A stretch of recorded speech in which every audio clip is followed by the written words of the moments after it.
देवियों और सज्जनों नमस्कार। हम लोग चर्चा कर रहे थे कबीर की भक्त की।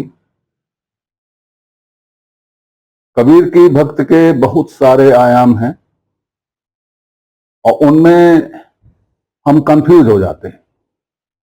हम लोग कंफ्यूज हो जाते हैं और या तो हम पारंपरिक भक्त से उनको जोड़ देते हैं या वैदिक भक्त से उनको जोड़ देते हैं या निराकार से जोड़ देते हैं या निर्गुण से जोड़ देते हैं या अपने पसंद की किसी से जोड़ देते हैं, जबकि ऐसा कुछ होता नहीं। कबीर की भक्ति प्रपंच रहित भक्ति है।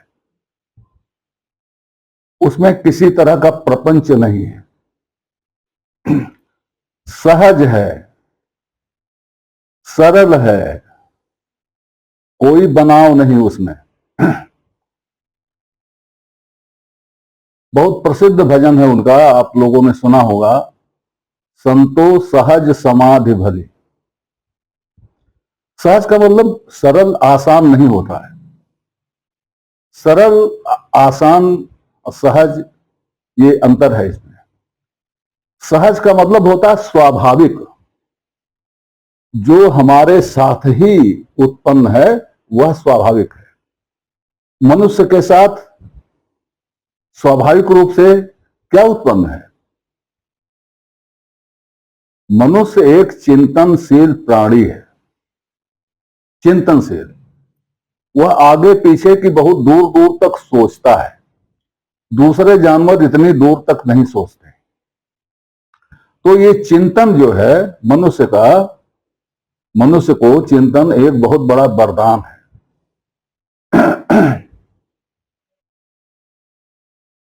कुछ लोग तो यहां तक कहते हैं मननात् मनुष्य है। जो मनन करे वो मनुष्य है, जो मनन नहीं करता वो मनुष्य है ही नहीं। तो चिंतन हमारा स्वाभाविक गुण है। तो सहज समाधि, वह समाधि जो चिंतन की समाधि हो वही अच्छी होती है। और ये जो समाधि हम लोग समझते हैं, समाधि का मतलब आंख बंद कर लिया फिर चले गए कहीं और फिर अब बुलाए नहीं बोल रहे हैं, जगाए नहीं जग रहे हैं, बेहोश हो गए, 10 दिन तक बेहोश रहे, महीने भर बेहोश रहे, पताल में घुस के बेहोश रहे, यह सहज समाधि नहीं है, ये प्रपंच है।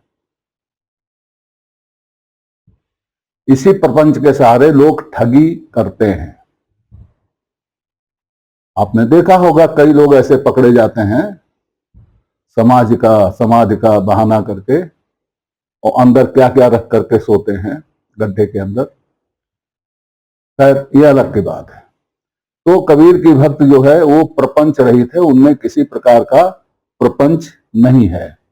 आप देखिए, कुछ ही उदाहरण से आप इसको समझ लेंगे। उन्होंने कीर्तन की बात कही। वो कीर्तन करते हैं ना खूब गा के बजा के। तो एक तो पहले ही कहा आए हैं कि देह हलाए भक्त नहीं हुई। अब वो क्या कहते हैं, पद गाए मन हर्षियां। वही कीर्तन करते हैं खुश होकर के। साखी कह आनंद, और साखी खा के बड़े खुश होते हैं। सो तन नाव न जानिया, गल में पड़िया फंद। लेकिन वो नाम तक नहीं जानते हैं, नाम नहीं जानते हैं, सार तत्व तो नहीं जानते हैं, तो वह तो गले में फंदा है। और देखिए, करता विषय कीर्तन ऊंचा कर कर तुंड। कीर्तन करते हुए दिखाई देता है, गर्दन ऊंची कर करके कीर्तन करता है। जाने बूझे कुछ नहीं, यूं ही अंधा रुंड। जानता बूझता कुछ नहीं है, वो अंधा रुंड है। अंधा रुंड है, ऐसा रुंड है जिसकी आंख नहीं है, ये गले के ऊपर का हिस्सा है ही नहीं। ना आंख है, ना कान है, ना दिमाग है, कुछ नहीं, बस खाली कीर्तन गाया जा रहा है, ऊंचा ऊंचा, ऊंची ऊंची गर्दन करके।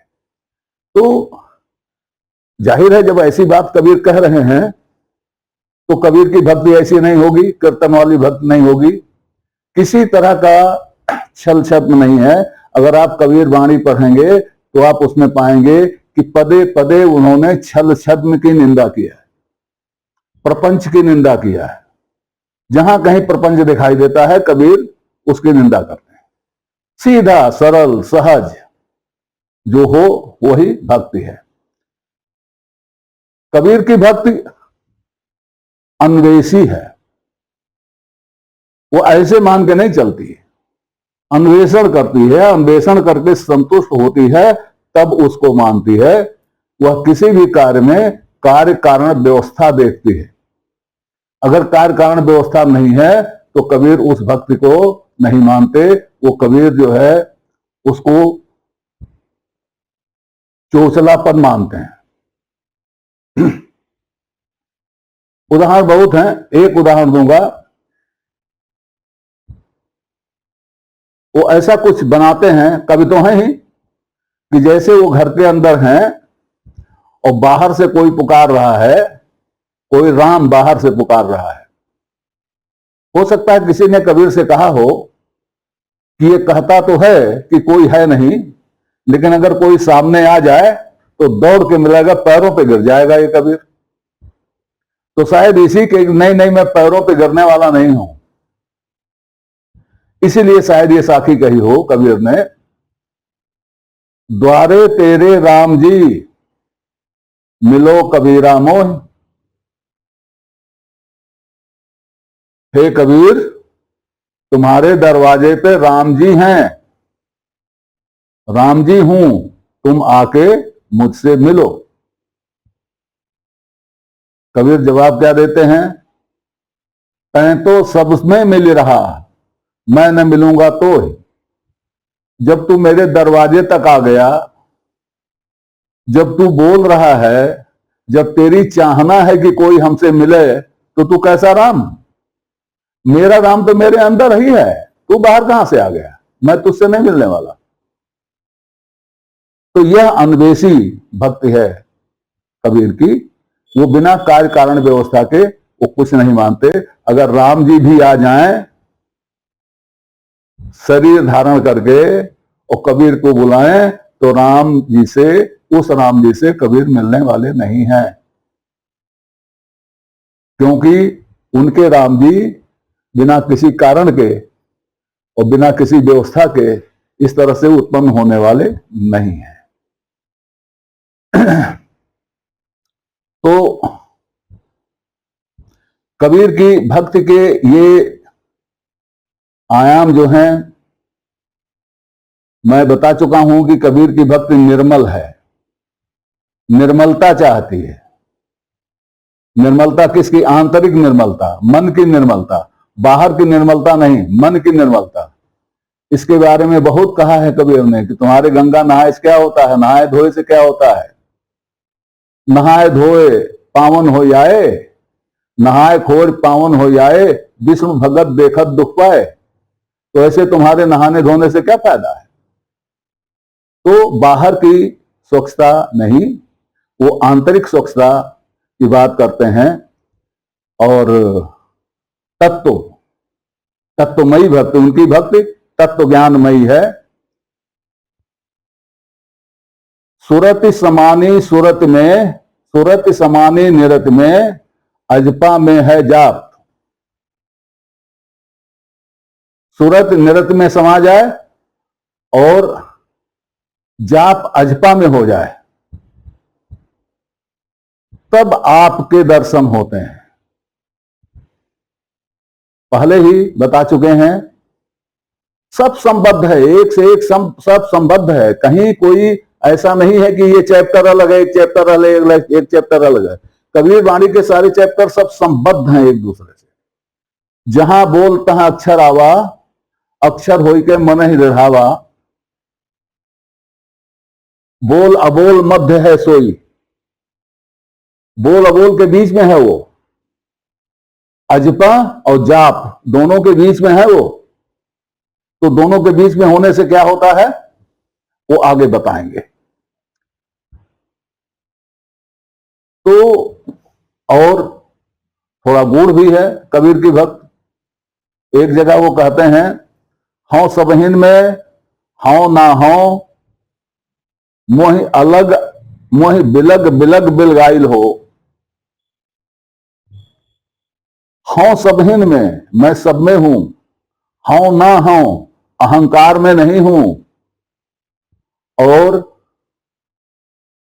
जो सब हैं वो पात्र के अनुसार हैं। पात्र में जैसे जल होता है वैसे मैं अलग अलग दिखाई देता हूं। एक बार फिर कह रहा हूं, ये उपनिषद वाक्य का भावानुवाद है। इसी में कबीर कहते हैं, जिसकी खोज में संतजन बहुत दिनों से पड़े हुए हैं, उसको कुछ कुछ कबीर ने पा लिया है। ये नहीं कहते कि हमने पूरा पा लिया है, यहां कहते हैं कुछ कुछ कबीर ने पा लिया है। जबकि लोग हार बिने 10 ठाई हो, जबकि लोग उस एक को फाड़ करके 10 जगह बुनते हैं। 10 अवतार की बात हो रही है। कबीर कहते हैं वो 10 वश नहीं, एक है, उसको फाड़ा मत करो।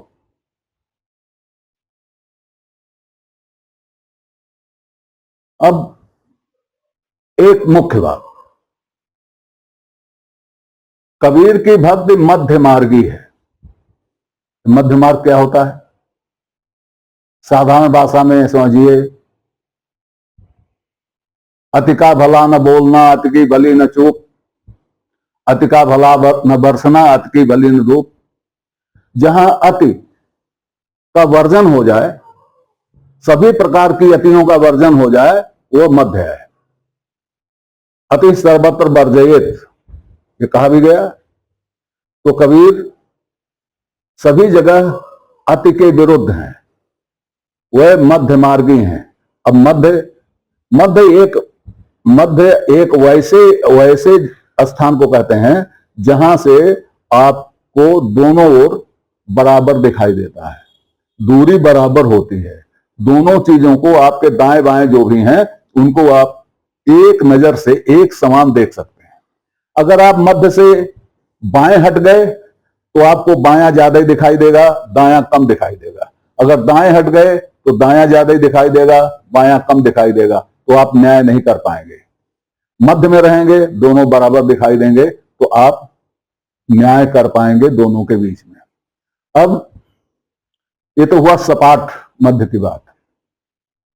अब सपाट मध्य में भी 2 तरह के मध्य हैं, एक बाएं दाएं के बीच में, और एक सामने वाले और अपने के बीच में, ये भी मध्य हुआ।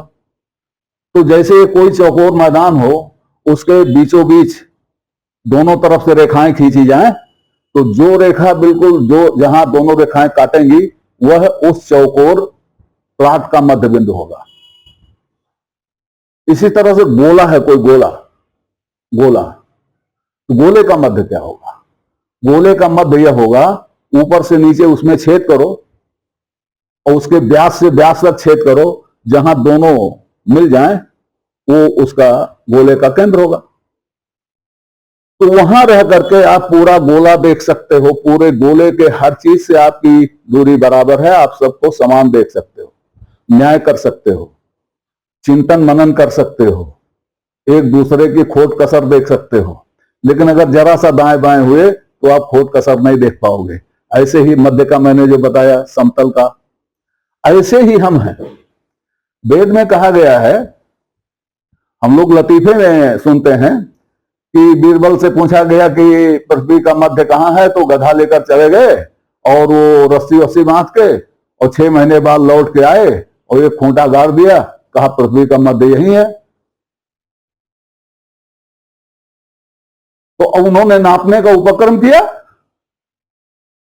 और खर्चा बर्चा ऐंठ लिया होगा। लोगों की समझ में आ गया कि हाँ मध्य यही है। अब कौन नापने जाएगा? नापने जाने की जरूरत भी नहीं है। हम सब जानते हैं पृथ्वी गोल है, गोल होने के नाते हम जहां खड़े हैं वो समतल का देखा जाए, समतल का देखा जाए तो जहां हम खड़े हैं वो पृथ्वी का मध्य है, वही पृथ्वी का केंद्र है। यह ऐसे ही नहीं मैं कह रहा हूं, यह ऋग्वेद के 164वें सूक्त में ऋषि औचत इसको कहते हैं कि यह यज्ञ वेदी ही धरती का मध्य है। तो यज्ञ वेदी जहां भी होगी धरती का मध्य होगा, तो हम जहां भी होंगे वो मध्य होंगे, और हम जहां होंगे वहां हम मध्य में होंगे, और हमारा भी एक मध्य है जो हमारे यहां हृदय तल में है। तो इस अंग से जो लगा रहेगा उसी की भक्ति सफल होगी, वही भक्त होगा। तो ये होता है मध्य मार्ग। कबीर इसी तरह के मध्य मार्ग के पोषक हैं, और उनका जो भी, उनकी जो भी वाणी है, उनका जो भी कथन है, उनका जो भी दर्शन है वो मध्य मार्ग से मध्य मार्गी है। और इसीलिए मैंने पहले भी एक दो बार कहा है कि कबीर का दर्शन श्रीमद् भगवत गीता के दर्शन से बहुत मेल खाता है। ऐसा लगता है कि कबीर ने सबका विरोध किया है, गीता का विरोध नहीं किया है, और गीता के विरोध का कहीं नाम भी नहीं है। विरोध स्वरूप गीता का नाम भी कहीं कबीर ने नहीं लिया है। इस पर चर्चा चलती रहेगी। तब तक के लिए नमस्कार। आपसे निवेदन है कि श्रृंखला को अपनी लाइक दें, इसको सब्सक्राइब करें और कमेंट बॉक्स में जाकर अपनी टिप्पणी प्रस्तुत करें, अपनी जिज्ञासा व्यक्त करें, अपने प्रश्न पूछें। यथा समय आपकी जिज्ञासाओं और प्रश्नों का समाधान करने का प्रयास किया जाएगा। धन्यवाद।